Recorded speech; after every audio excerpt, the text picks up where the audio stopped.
Hello, everybody.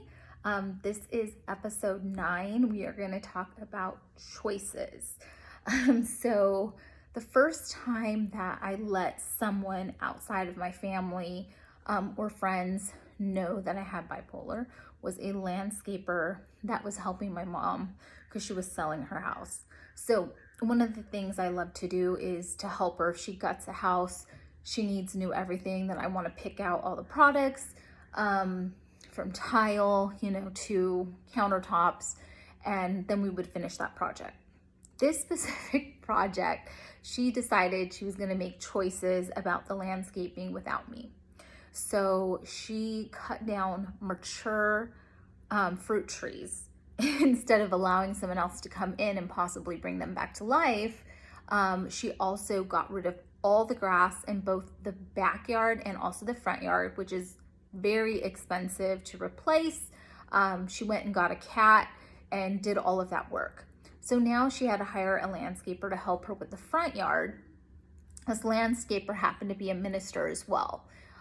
So I'm a little bit frustrated because I don't like, the landscaping. Her now husband wanted to put DG all in the front of the house, which would have looked terrible and would have been extremely expensive because this area was single family homes, like ranch style homes. So it would have, stood out like a sore thumb. So I'm outside kind of looking at what they're doing. And then I'm using music to kind of calm me. So I can just look on and I don't have to say anything. I can just tell her, like I would say to use mulch, instead of using DG, et cetera, et cetera. So while I was outside, for some reason, that landscaper told me that he was writing a book. And I said, oh, great. I'm actually writing a book as well. And he was like, what's your book about? And I couldn't tell him at that second that my book was called Two Bear and it was about me being bipolar. So he's like, I'm writing a book too about the fact that I'm now married to a former porn star. So he was actually on The View. He was in the middle of writing his book and that disarmed me. And so because he said that, then I felt like he wasn't a very judgy person. And that's when I told him about my disease. First time I told a complete stranger about my disease. Then I went on to explain that I needed to wait to finish because he's like, you should do YouTube. And I said, I wanted to finish the book first because I work for a Fortune 500, company. And if I come out with this, I don't know the consequences of doing that.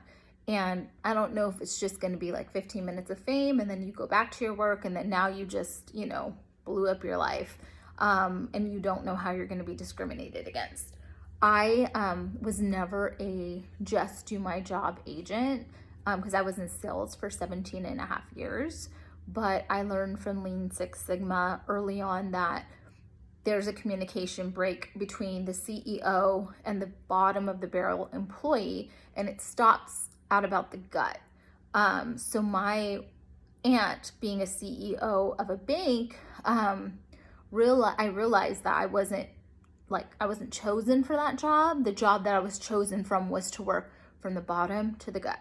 And what I would do is I would just, when I realized there was a problem, I'll never send a problem to somebody without a solution. But when I realized there was a problem, I would throw the keys up to the top so that person can see what's appropriate to do from the top down. And then I just did that for years. And then I did many projects in different departments. I helped the management rotational, younger kids who would just graduate college but come to Geico with their projects and helping identify whatever they happen to be working on. And then I went on to lead my own projects, and then COVID happened. And so I ended up going to the claims department because there really wasn't any opportunities in what I was doing at that point. So all this to say that I was never your normal agent. I always used to work with upper management. But I was very specific about who I would throw those keys to. It was typically someone that I'd worked with before and they just kind of, climbed the ladder, or someone that I just got to know and I felt confident in giving them that information. So this happened. So this is the reason why I was hesitant to come out right then and there. The other thing I noticed is I was still in the stigma stage. I think that's how you say it. Where I had not read that myself. So I didn't have the armor to be able to get through someone else judging me or feeling like someone else was judging me. And so I just was not prepared for that. I was not ready to do that, because he was even saying, I've got connections, when you're ready to speak about this, we can use those connections, we can speak about it. And I had told him, no, I'm not ready. I want to do the book first and then go from there. And he was like, you need to make a choice. And I was like, what choice?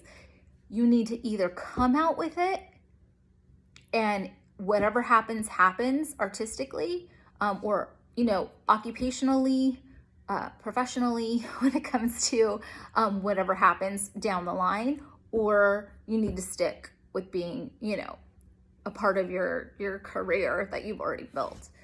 And I get it now. I understand what he was saying then about being committed to one thing or the next. And now that I have the armor and I have the stigma's gone, and I've talked about it so much, and I know there's people who've worked with me, who know me, who know this about me now, because they follow me, and I just don't care. I just don't. When I think about who I'm doing this for, and when I think about all the people that could be helped, I think that's the grandma in me, was just like, no, just go for it. Just go for it. What happens, happens. But in your heart and in your mind what you want to do at this point. And so that's the choice I made. So even though, yes, this happened with, a girl that made me really angry and, wanted to come out with this information because of that, now I've progressed to the point where I want to help more than one girl. I want to help more than one family. And I want that broader audience. And a little part of me is scared, but more parts of me are not. More parts of me are like, you can do this. So that is just what I wanted to talk about today. It was just, choices. The choices that you have to make and where they lead you and where I'm at right now. So thank you so much for listening. Have a good day. Bye.